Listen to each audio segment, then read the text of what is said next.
Good afternoon, everybody. Welcome. Here we are, the ever-changing Emerald Room. Today, we're almost going back in time to a time of live TV, because we'll be bringing to you a stage performance of Love Letters by A.R. Gurney with Bob DeDia and Catherine Olson.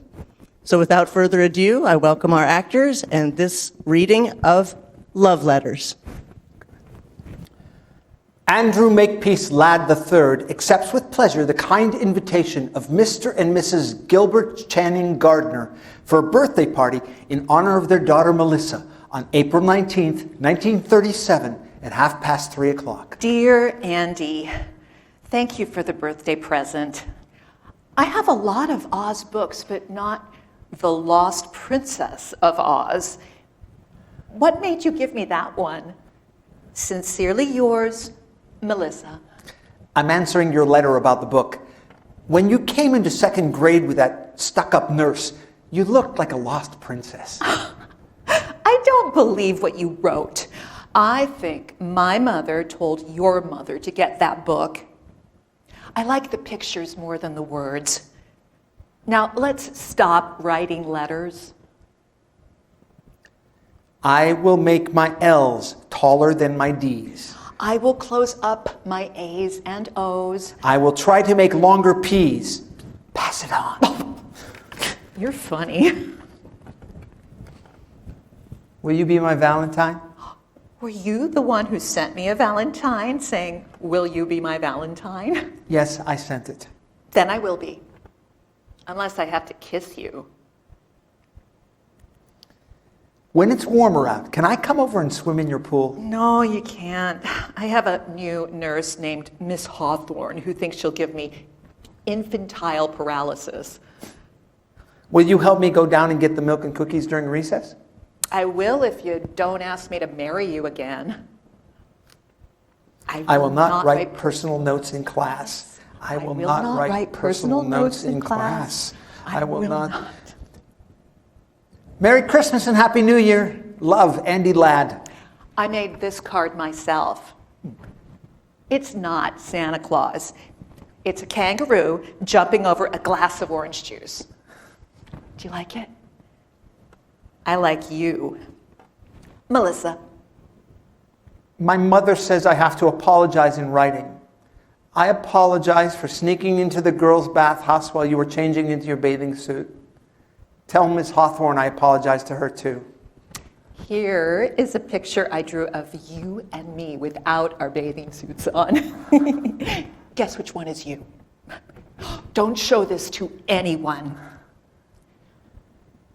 I love you. Here's a picture of Miss Hawthorne without her bathing suit on. You can't draw very well, can you?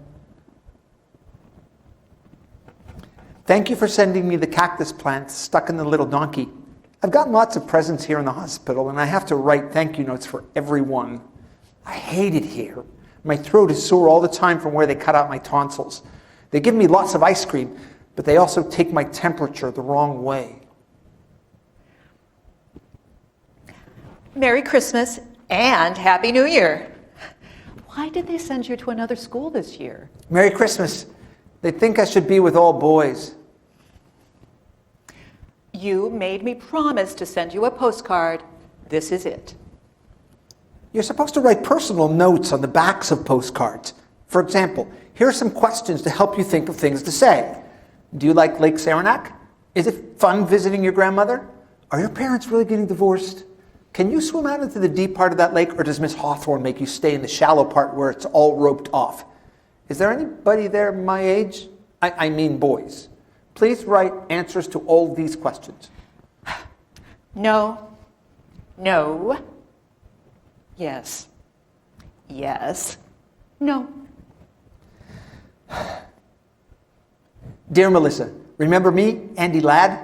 They've sent me to camp so I can be with all boys again. This is quiet hour, so we have to write home, but I've already done that, so I'm writing you. There's a real Indian here named Iron Crow who takes us on nature walks and teaches us 6 new plants a day. This is okay, except he forgot about poison ivy. I won the backstroke, which gives me 2.5 gold stars. If I get over 50 gold stars by Parents' Day, then I win a leadership prize, which is what my father expects of me. I'm making a napkin ring in shop, which is worth 4 stars, and which is either for my mother or for you. I hope you'll write me back, because when the mail comes every morning, they shout out our names, and it would be neat to walk up and get a letter from a girl. Help! Eek! Yikes! I can't write letters. It took me hours just to write Dear Andy. I write my father because I miss him so much, but to write a boy? Oh, hell's bells and oriental smells. I'm sending you this picture I drew of our cat instead. Don't you love his expression? It's not quite right, but I tried it 3 times, and I drew those jiggly lines around its tail, because sometimes that tail behaves like a completely separate person. I love that tail. There's a part of me that feels like that tail. Oh, and here's some bad news. My mother's gotten married again to a man named Hooper McPhail. Help!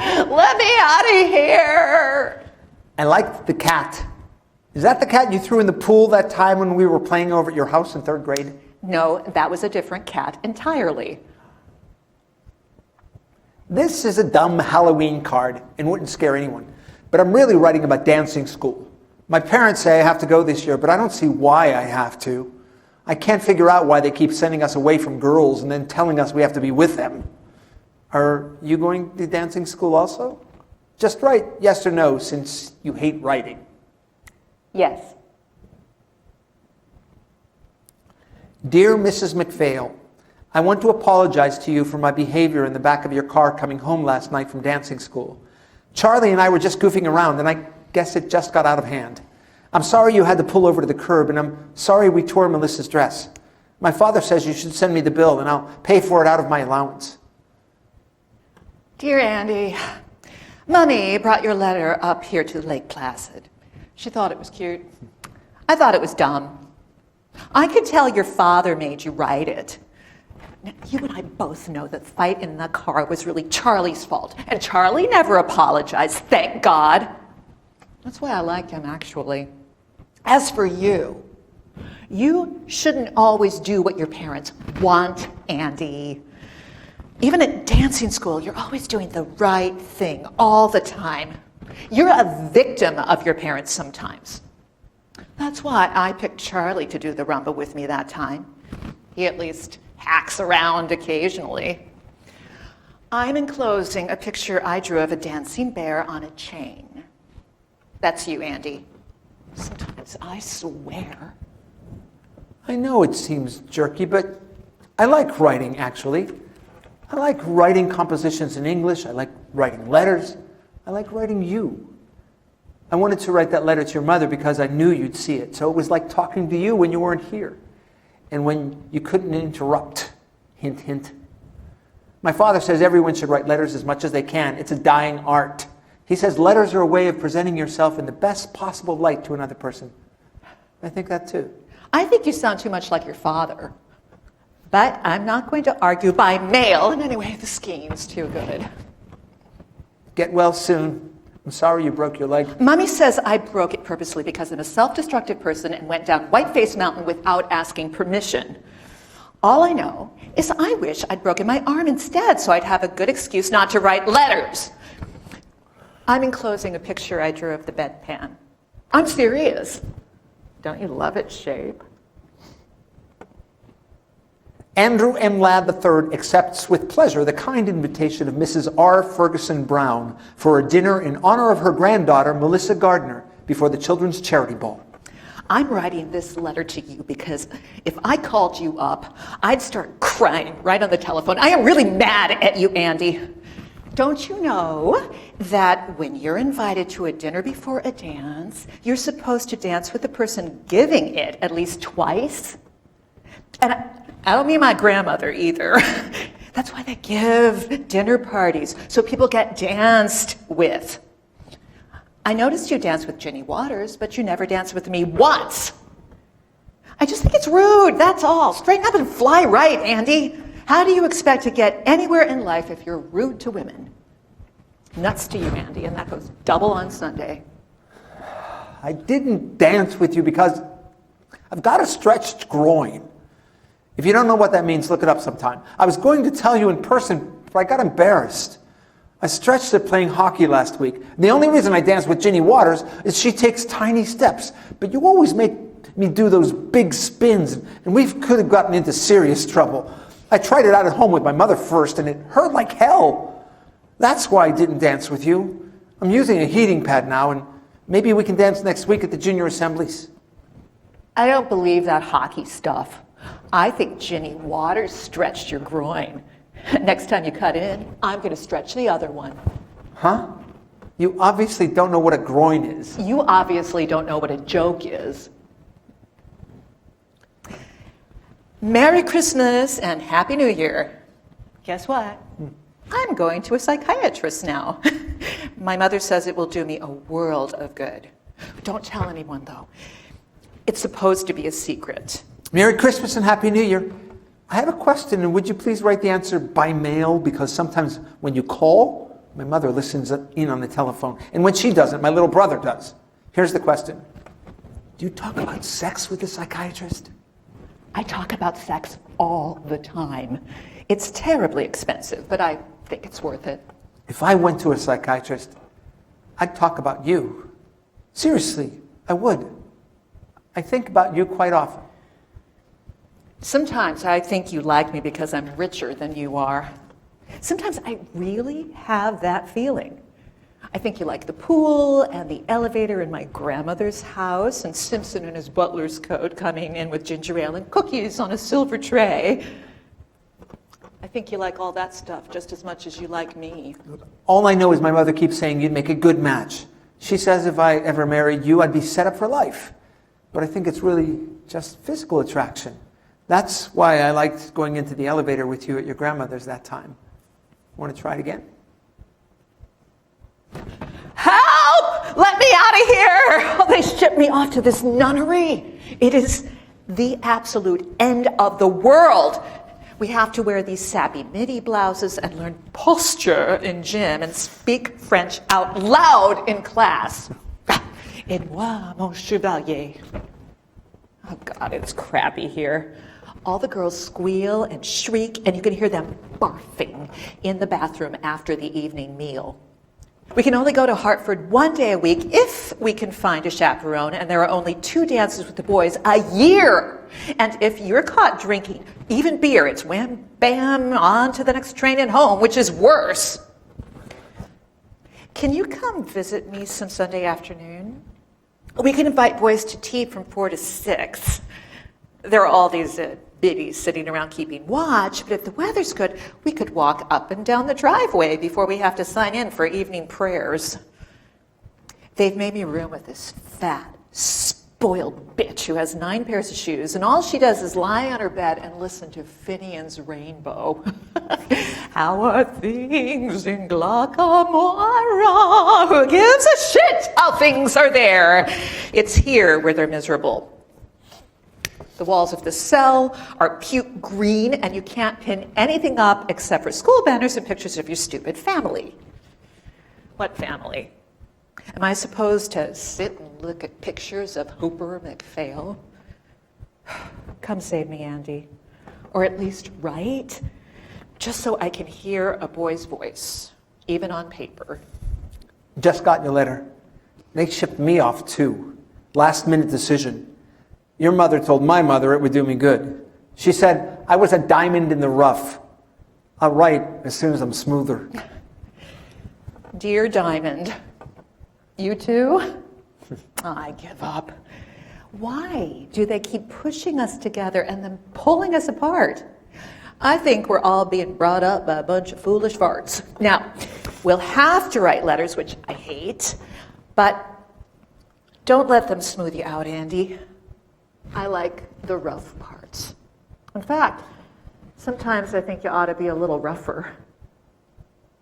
Love me. I am very sorry to be so late in replying, but I haven't had much time. I also have a lot of obligations. I have to write my parents once a week, and 3 out of 4 grandparents separately once a month, and Minnie, our cook, who sent me a box of fudge. Plus, I have all my schoolwork to do, including a composition once a week for English and another for history. My grandmother gave me a new Parker 51 and some writing paper with my name on it as a going away present. But still, that's a lot of writing I have to do. Last week I was so tied up I skipped my weekly letter to my parents, and my father called the school long distance about it. I had to go up on the carpet in front of the rector and say I wasn't sick or anything, I was just working, and so I had to write my parents 3 pages to make up for the week I missed. So that's why I haven't written till now. Whew. School is going well, I guess. In English, we're now finishing up Milton's Paradise Lost. In history, we're studying the causes and results of the 30 Years' War. I think the Catholics caused it. In Latin, we're translating Cicero's orations against Catiline. How long, O Catiline, will you abuse our patience? When I get home, I'm going to try that on my little brother. In French, we have to sit and listen to Mr. Thatcher read out loud all the parts in Andromache by Jean Rochine.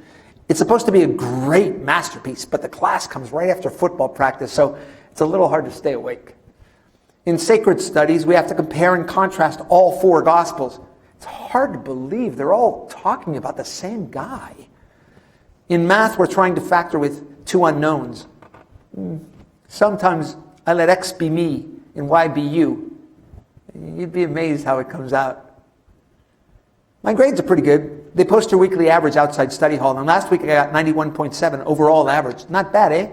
I got a letter from my grandfather telling me not to be first in my class because only the Jews are first.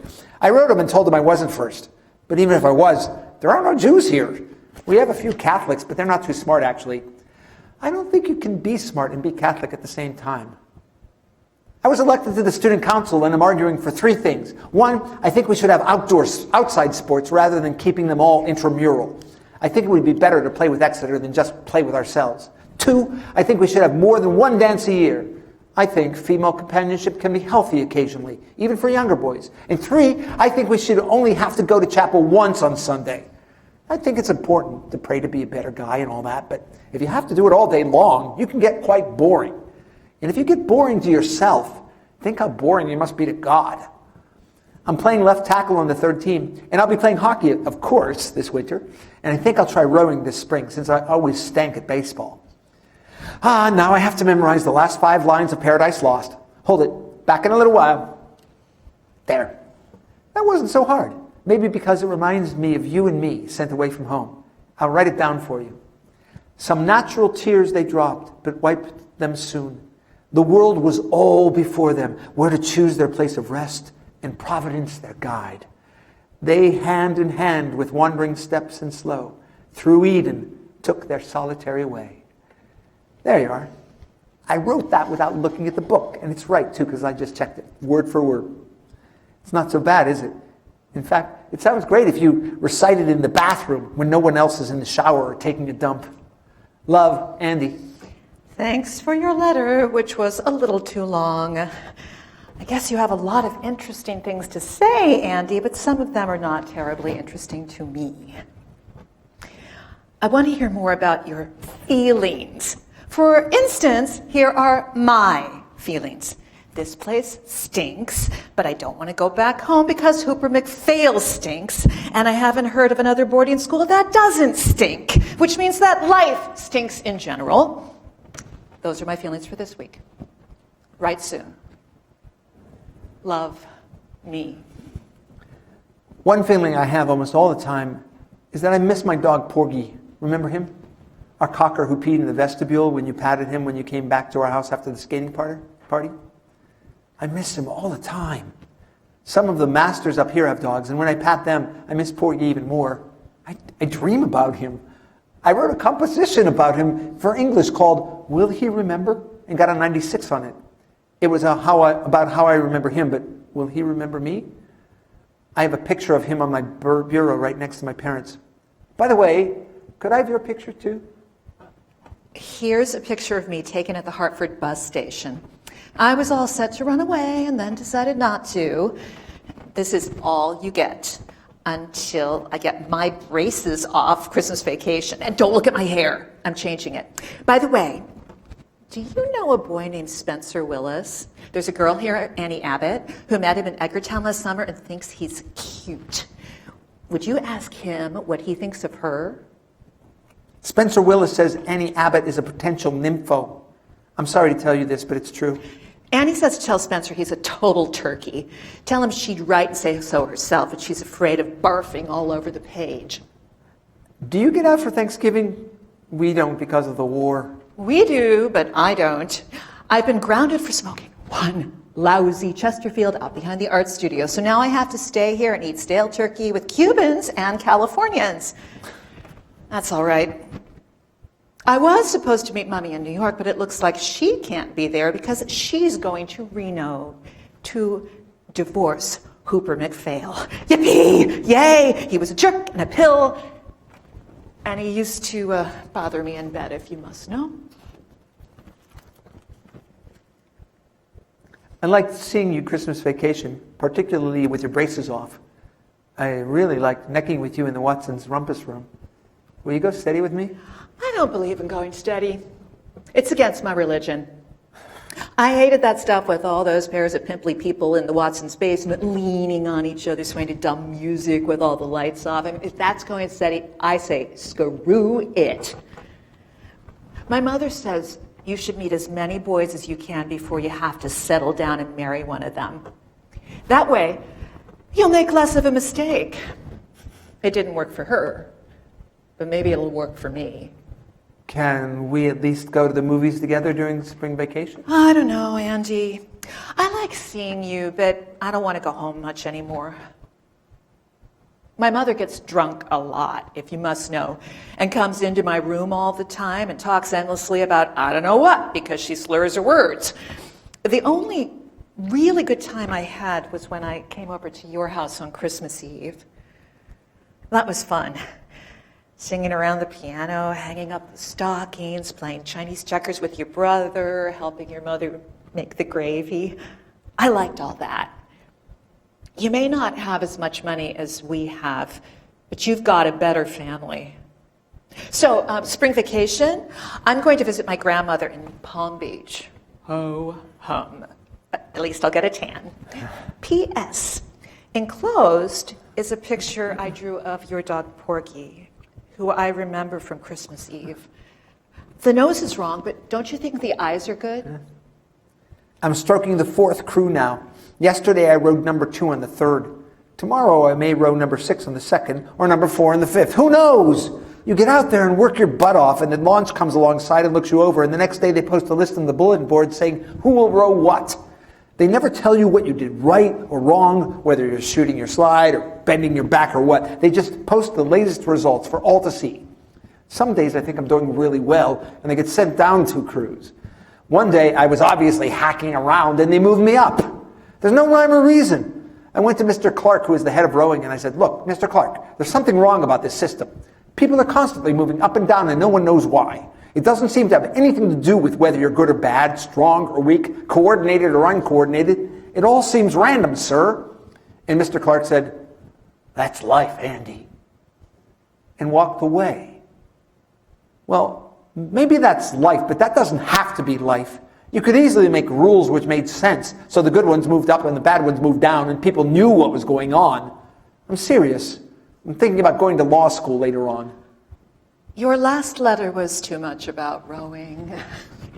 Do you know a boy there named Steve Scully?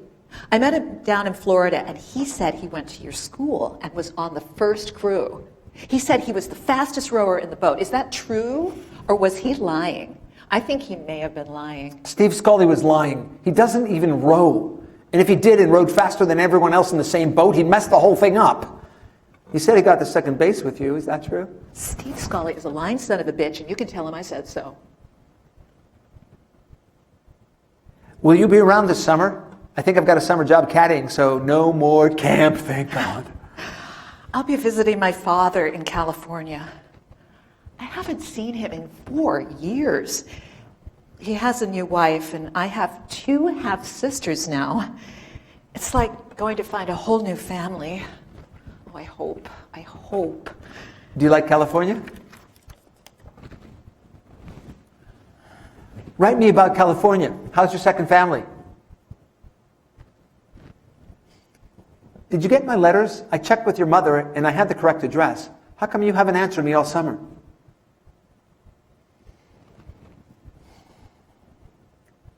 Back at school now. Hope everything's okay with you. Did you get my letters out in California? Or did you have a wicked stepmother who confiscated them? I don't want to talk about California. Ever. For a